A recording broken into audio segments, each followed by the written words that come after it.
Beautiful souls. We hear a lot about red flags and green flags. Let's decode what is it exactly. So, red flags are not just your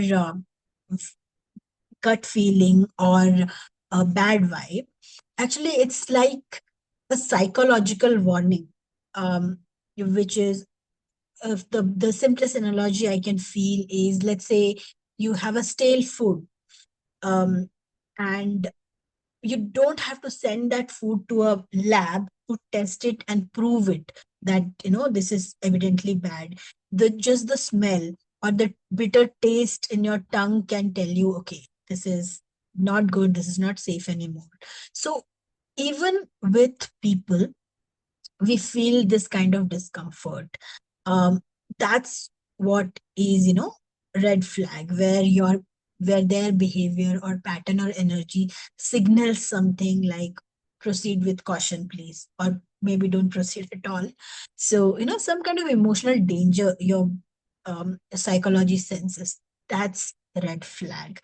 And the truth or the funny thing about red flag is they don't always show up on the day one, and that's exactly why I'm making this video. So you can be aware of certain signals or certain patterns, because awareness is power. And red flags are not something they uh, come in front of you in a very implicit manner, or they bloom slowly. Basically, they don't come on your face with very uh, obvious way. So the reason I'm creating this video is not only you can spot a red flag, but also it should not be about just your intellect or about good judgment. Spotting red flag is also to have a self protection, to have that, honoring your emotional safety, choosing peace over chaos. It's actually important, and we should understand these certain flags or signs, uh, and you can say everything has kind of a checklist. You can understand it if you understand certain patterns. So let's just go through the red flag checklist I've created. There are three I mean, there can be more, but these are the three things I'm focusing on right now to begin with: communication red flag, psychological red flag, and behavior red flag. So let's say you have an issue in your relationship and you're talking to somebody.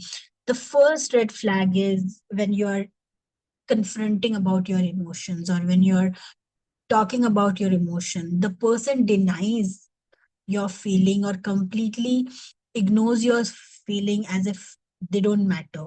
It's like they make it feel like it never happened. Maybe they say, oh, that was just a joke, or I didn't mean like that, I just said it on the fly, I didn't mean it.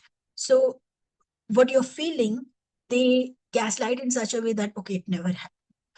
Or you're trying to confront them and they change the topic. It could be like watching a movie, like changing a channel, or they want to go out with you on suddenly, or they just talk to somebody, or change the topic in such a way that they put the blame on you, that no, this is not me, this is this I have done because of you, or because you have done something. So deflecting, changing the topic either nicely or in a negative blame way.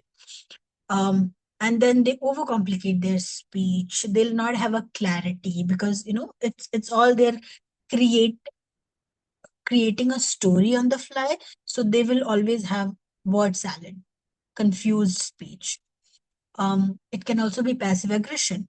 Passive aggression in the sense, maybe while you're talking, instead of listening to you, they scroll their phone, or immediately they have to talk to their parents, mom, friend, or they go out and make you feel isolated for some time. Sometimes even the sarcastic remarks, mostly husbands, if you see, they do it like, इनको इनसे खाना मत बनवाओ, बातें बनवा लो. So certain those kind of jokes which we take it very lightly, but it's kind of a sarcasm, or sometimes the backhanded compliments like, yeah, yeah, she's very good at it, but, and then that but will have some kind of joke with it, and then, or a compliment also tells which also have another meaning to it. Or of course not listening to you. So these are all communication red flags where you just feel, after communicating with them, instead of feeling like, okay, the communication gone good, you feel more isolated, you feel not heard, or you feel misunderstood after those communications. So those are the red flags, from communication perspective. The psychological red flags are, let's say, one of the traits would be lack of accountability. So um they'll have this trait. For example, you send somebody for buying vegetable, and then you say, okay, this vegetable is spoiled or bad. Immediately they would try to put all the responsibility on you. Next time onwards, it's like, okay, तो फिर तुम ही खरीद लिया करो next time, ये मैं नहीं करूंगा. Or you ask for any help from baby perspective, changing the diaper, they would be like, no, I will not do it because you don't like me to do this way. So they, because they don't want to take the ownership of any household work, or um, even if you're in partnership, financial accountability they don't want to take. Hence they come up with such um, such kind of psychological behavior that oppose that.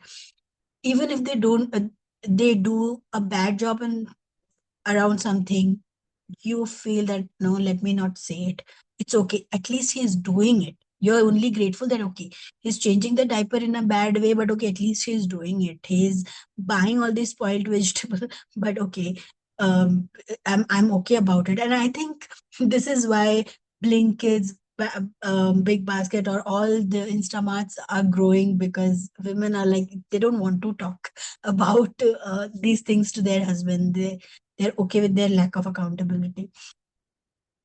um then there is a way of entitlement. They want a special treatment. मैं तुम्हारे घर गया था तो मुझे किसी ने ऐसा फील नहीं कराया. Or girls say that when I was with your friends I didn't feel welcome. So they want a special treatment in a special group.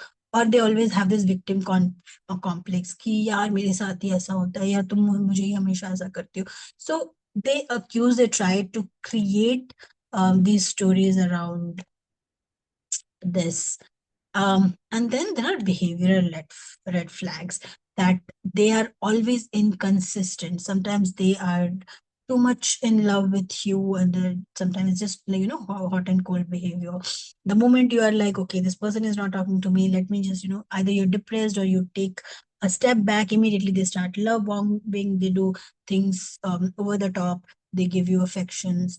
Suddenly they take you for a long drive, and then next day they don't even call you. So this inconsistent behavior actually messes up with your brain in a way that uh, you doubt yourself, that okay, what I'm feeling, is it correct? You want now external validation. Now you are talking to your friends ki, मुझे ऐसा लग रहा है, but नहीं, उसने ये भी किया और वो भी किया. And then your friend will see probably all those gifts what he has given at the period of love bombing. But you are now thinking, okay, what about then those cold behavior? So it makes you even suspect yourself, doubt it on your own capability of judging. But these are red flags. Try to understand um, this without overanalyzing. If it's somewhere feeling wrong, if it is resonating with you, take action. Then, he's being secretive, or um, not showing your phone, not showing you your phone could be one. Where is he going? Keeping, or where is he spending the money? That's a big red flag, of course. And then controlling in a way that which says like, तुम ये पहना करो क्योंकि तुम इसमें अच्छी लगती हो, या आप वहां पे मत जाया करो, या ड्रिंक मत करो, या आप इतने टाइम के बाद वापस मत आओ, because this is just best for you. So what I'm trying to say is there are a lot of um, these red flags. I just want you to be aware um, of these things, and don't take this word by word. Not every red flag we discussed here would be, because this is subjective. This is subjective to a person's personality. You can't see just um, one of the flags and say, okay, this is bad. You have to see the pattern, and then you also have to see what your inner self is saying, because no better judge than your inner self. We all are very intuitive, especially women are definitely very, very intuitive. So if any of these red flags stirred something in you, then believe me, it's not random, but take it in the most objective way. If your inner wisdom is nudging you toward clarity and freedom, then I have put together a deeper resource for emotional freedom around relationship. It will walk you through the entire healing process, step by step, ritual by ritual. You will find the link in the description. You're free to explore and connect with me if needed. And thank you so much for watching. Bye bye.